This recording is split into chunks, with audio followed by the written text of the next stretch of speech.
Hola a todos y a todas quienes nos escuchan. Hoy nos encontramos en un nuevo capítulo para analizar brevemente cuestiones referidas a la psicología social. Más específicamente, hoy abordaremos un caso de grupo respecto del fenómeno de colectivo y nos haremos la pregunta, ¿qué necesitan las mujeres artesanas para desarrollar una artesanía sostenible desde las posibilidades de funcionar como grupo? Para ello nos acompaña Sol Sandoval Cosmeli, académica investigadora del área de educación y arte y cultura, cursando el magíster en psicología social en la Universidad Alberto Hurtado. Cuenta con una trayectoria de 20 años, integrante de la Red Nacional de Mujeres Artesanas de Chile y además es directora ejecutiva de la Fundación IDI Artesanía. Darte la bienvenida, Sol, y partiendo esta conversación, te pregunto, ¿cuál es la mayor necesidad en la actualidad que exponen las mujeres artesanas de nuestro país? Hola Brian, muchas gracias por la invitación a conversar en este capítulo. Bueno, contarte que las mujeres artesanas presentan una gran dificultad en la actualidad para desarrollar su producción. Sabemos que presentan un aporte cultural y patrimonial muy relevante para nuestro país. Sin embargo, nuestra propia sociedad tiene una valoración baja respecto del producto que desarrolla y que se demuestra cuando las personas no compran dicho producto porque lo consideran caro o piden rebaja en el precio, que ha sido una de las mayores brechas que se ha presentado en las investigaciones que hemos realizado por la Fundación IDI Artesanía. También se ha evidenciado en otros tipos de estudios e intervenciones esta misma dificultad, tanto en Chile como en otros países. Fíjate que quienes desarrollan artesanía son mayoritariamente mujeres según las estadísticas nacionales. Más aún, de esas mujeres, varias son jefas de hogar, cuidadoras, etcétera. Tienen otros roles en que finalmente les queda poco tiempo para dedicarse a su producción artesanal. Por lo tanto, en su mayoría no cuentan con una autonomía económica y con ello también ha afectado su autoestima. Contarte también que en estudios recientes se develan las realidades sobre la artesanía en México, Ecuador y Colombia, en que hay una gran necesidad de generar una puesta en valor del trabajo artesanal, así como también fortalecer la identidad local y los saberes ancestrales. Estos estudios revelan el rol que ejerce la mujer artesana en sus propias agrupaciones, comunidades y en la familia también, cuyo aspecto comunitario visto desde el modelo ecológico se centra en cómo estas comunidades y sus interacciones influyen en la salud y en el bienestar de las personas. Entonces, incluyendo estos factores como el acceso a recursos comunitarios, la cohesión social, las normas culturales y sociales y la participación en actividades comunitarias, es una realidad bastante símil que se expone también en estudios realizados acá en Chile. En estas investigaciones internacionales se expone la economía social como una alternativa viable para superar las dificultades, pero aún no hay evidencias de sostenibilidad, sino es con el apoyo económico estatal, lo que refleja una necesidad mayor respecto de identificar a lo menos los ecosistemas de desarrollo de artesanía y no depender así económicamente de un Estado que sea subsidiario. Contarte a su vez que en la región de O'Higgins de nuestro país se evidencia un diagnóstico reciente que realizamos por la Fundación Idea Artesanía, que la gestión para mejorar la producción y comercialización de la artesanía que desarrollan las mujeres se ve dificultada por una brecha de género. Hay una percepción de parte de estas mujeres artesanas que les cuesta más lograr sus objetivos en la gestión por el hecho de ser mujer. A su vez, en la actualidad, agregar que en el Congreso Nacional se ha estado discutiendo la ley de artesanía y en su proceso ha estado también la voz de muchas mujeres artesanas representadas o representando en realidad a diferentes agrupaciones del territorio. De lo cual, además de establecer observaciones en lo general para el desarrollo de la artesanía en Chile, en lo particular desde la Red Nacional de Artesanas, en la cual soy integrante, se destaca que el Estado en la necesidad de proteger y fomentar el desarrollo de la artesanía no refieren a la incorporación de la artesanía al currículum escolar como un medio válido de promoción y valoración social de los oficios. Así tampoco alude al reconocimiento como trabajadores culturales para atender la seguridad laboral. Y allí encontramos, por ejemplo, el pre, el postnatal, la cesantía, la jubilación, entre otros temas. develando así un estado que no es garante para un empleo de calidad. Entonces, todos estos elementos son los que generan condiciones de trabajo precarias que requieren cambios urgentes sobre las formas de producción de artesanía que implica a estas mujeres artesanas. Respecto de los que has señalado, Sol, entonces, ¿qué se busca cuando las artesanas se organizan para hacer un grupo? Bueno, desde el contexto que te contaba, se piensa que todas estas problemáticas pueden ser discutidas a nivel de grupo para buscar en conjunto posibles soluciones y que el grupo movilice acciones para lograr esos cambios esperados. Seguramente esta premisa la podemos apreciar en otros tipos de grupos también, por ejemplo, cuando un grupo de clase en que quieren cambiar la fecha de una evaluación complicada y se organizan, o como en el caso de los grupos como sindicatos que desde las dificultades laborales buscan soluciones a aquellas problemáticas vinculadas a sus derechos laborales y entonces las acciones se manifiestan en negociaciones que finalmente terminan con acuerdos de término de conflicto. Y así podemos mencionar otros casos más. Pero en el caso de las mujeres artesanas de la región de O'Higgins, presentan dos grandes problemáticas que constituyen la motivación para constituir un grupo y que va más allá de resolver algo contingente y que no se percibe una institucionalidad social o laboral que esté respaldando esta necesidad, que sería por una parte el empleo precario y por otra parte una gestión en la producción que es dificultada por la condición de ser mujer. Estos grupos de mujeres son parte de diferentes agrupaciones, formalizados, ¿no?, que configuran una unidad social, en que generalmente son 12 las participantes, de las cuales a lo menos el 50% tiene una participación activa en dicho grupo. Es decir, que una vez que acordaron su propósito común de apoyo, desde la interacción entre ellas, establecen los diferentes roles, manifestándose rápidamente el estatus según el manejo del oficio artesanal de ellas y se develan los liderazgos. Entonces, se forja una relación afectiva y motivacional a la vez, lo que hace rápidamente percibir las razones por las cuales ser parte de ese grupo.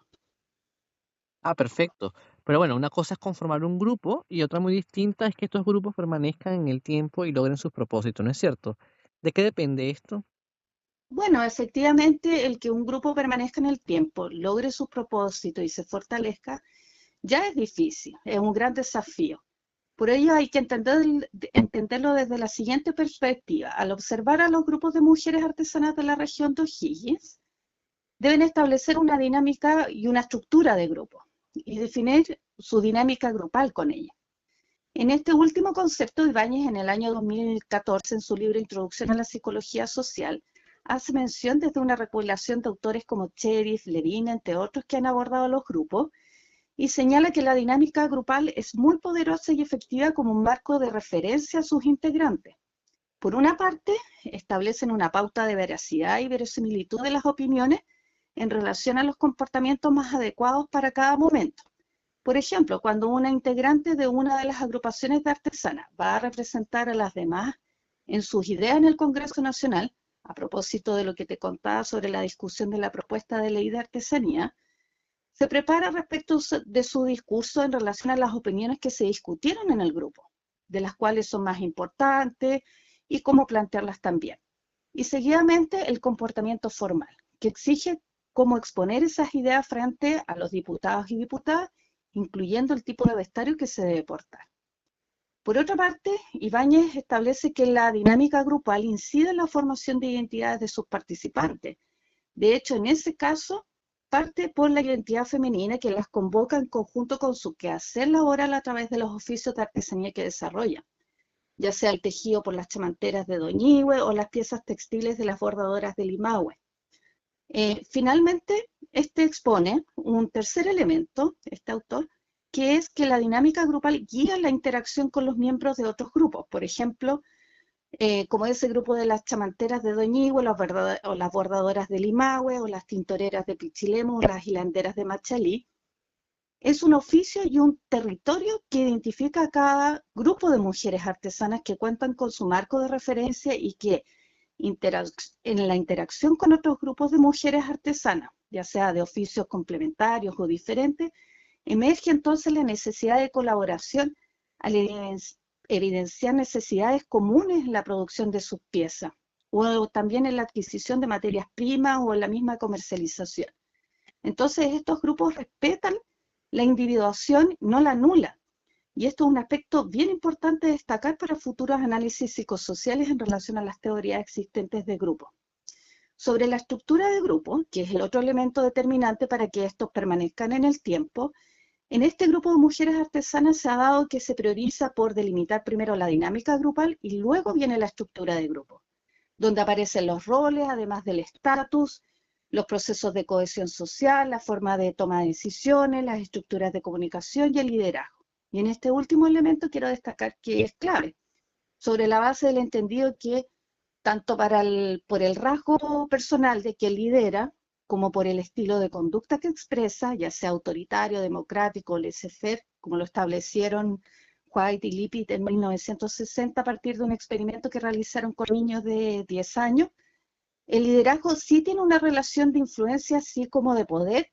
que puede movilizar la conducta, la introducción, perdón, del clima social como estilo de conducta de ese liderazgo, como la propuesta que hizo con este concepto Levin. Sin duda, el estilo laissez-faire quedaría fuera de esta premisa. En esos grupos de artesanas que te contaba, prima un liderazgo democrático que genera una adhesión de quienes integran el grupo a partir del tipo de influencia social que ejercen para lograr ese espíritu de grupo.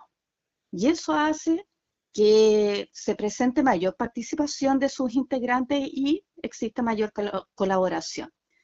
de modo de propiciar la cohesión sobre la base de una meta común, y ello facilita entonces el funcionamiento grupal. Comprendo. ¿Este grupo de mujeres, Sol, puede llegar a ser un movimiento social de mujeres artesanas o incorporar procesos colectivos? Bueno, si pensamos en que un alma colectiva, como decía Le Bon, en que se borra la individualidad y el sentido de responsabilidad, o que en un proceso colectivo se expresa una homogeneidad de la conducta, como señalaba Milgram,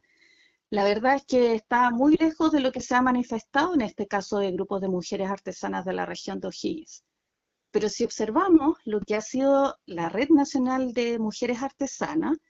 de nuestro país a un año de haberse constituido, no se ha logrado crear organizaciones desde allí capaces de movilizar sus ideas, como lo establece Richman y Fernández en 1994, a propósito de las movilizaciones sociales. Por lo que en ese caso está lejos de ser un movimiento social. Tampoco lo ha logrado la UNAR, que es la Unión Nacional de Artesanos y Artesanas, y organizaciones del sector, porque hay conflictos intergrupales. Por lo tanto, en ese sentido, sería una idea descartada. Sin embargo, uno podría pensar que desde lo que propone Melucci en 1996 sobre la identidad colectiva como un proceso por el que se construye un sistema de acción, y que es una definición interactiva, compartida, producida por individuos o grupos respecto de las orientaciones de su acción y el campo de oportunidades o apremios en los que esta acción tiene lugar.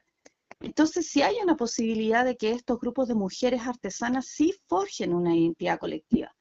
y por lo cual, al generar códigos culturales alternativos a los dominantes, cobra relevancia esa identidad colectiva. Y ahí entonces uno puede pensar que pueden llegar a constituirse en un movimiento social según lo que establece este autor. Entonces, la identidad colectiva en este grupo de mujeres artesanas está situada en la misma artesanía, en sus formas de hacer, introduciendo estos códigos culturales desde ese hacer femenino, con una visión de mujer en el que enfrenta. Por ejemplo, el tejido de un chamanto que definen para un hombre o una mujer, o como expresan a través del bordado la vida cotidiana campesina, o el registro de los colores de la flora endémica de la práctica tintorera. Y con ello también involucra formas en que comercializan sus piezas, sus productos, o cómo difunden sus conocimientos en grupo, siendo estos, entre otros elementos, los que proporciona cada artesana sobre o sobre los recursos simbólicos en la producción, comercialización y promoción de sus propios productos y o piezas, que finalmente aumenta su potencial de individuación, favoreciendo la autonomía y la autodefinición.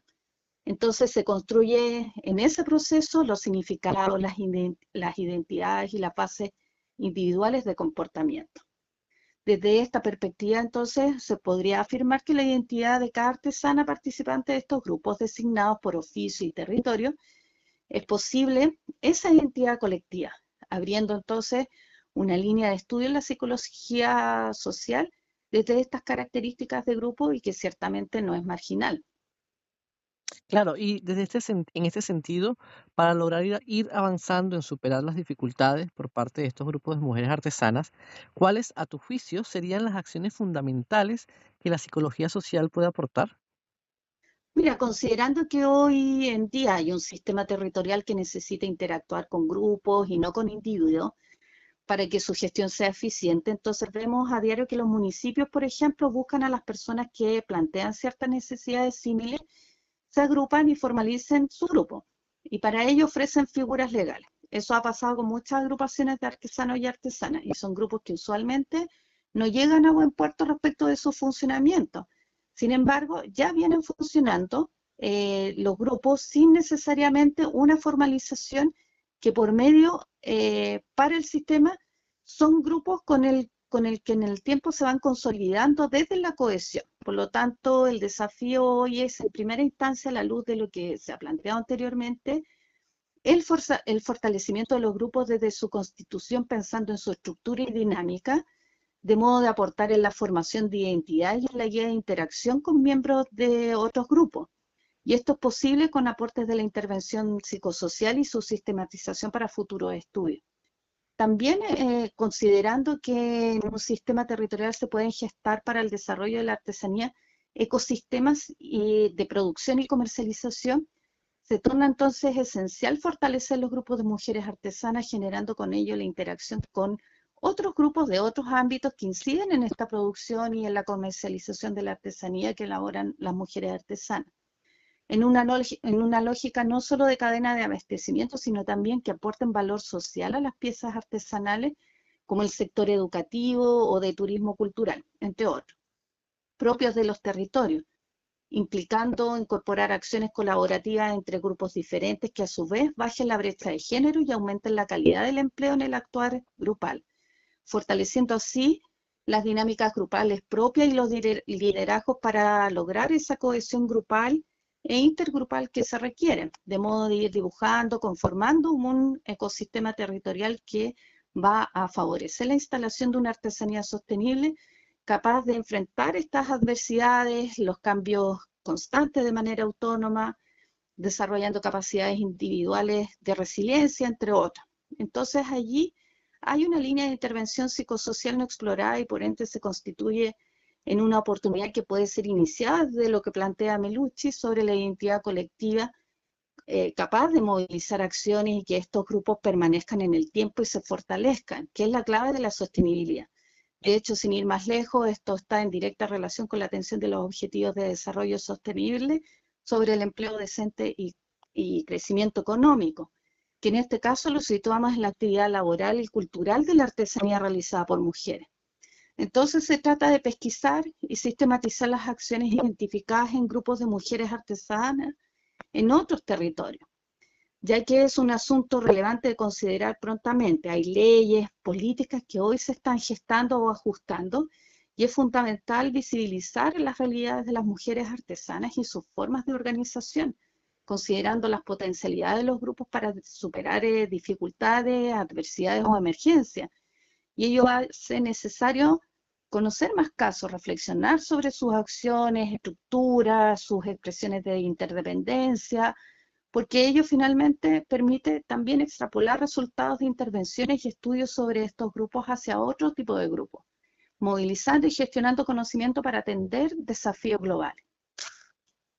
Sol, ha sido una conversación profunda y muy fructífera, como para poder abrir las posibilidades de comprender un fenómeno tan relevante como el que viven las mujeres artesanas de nuestro país, y lo necesario que es abrir una posibilidad desde la psicología social para aportar de manera profunda a la solución de estas problemáticas. Por ello, agradecerte tu tiempo y disposición para este capítulo. A todas y todos quienes nos escuchan, nos vemos en un próximo capítulo. Muchas gracias a ti, Brian.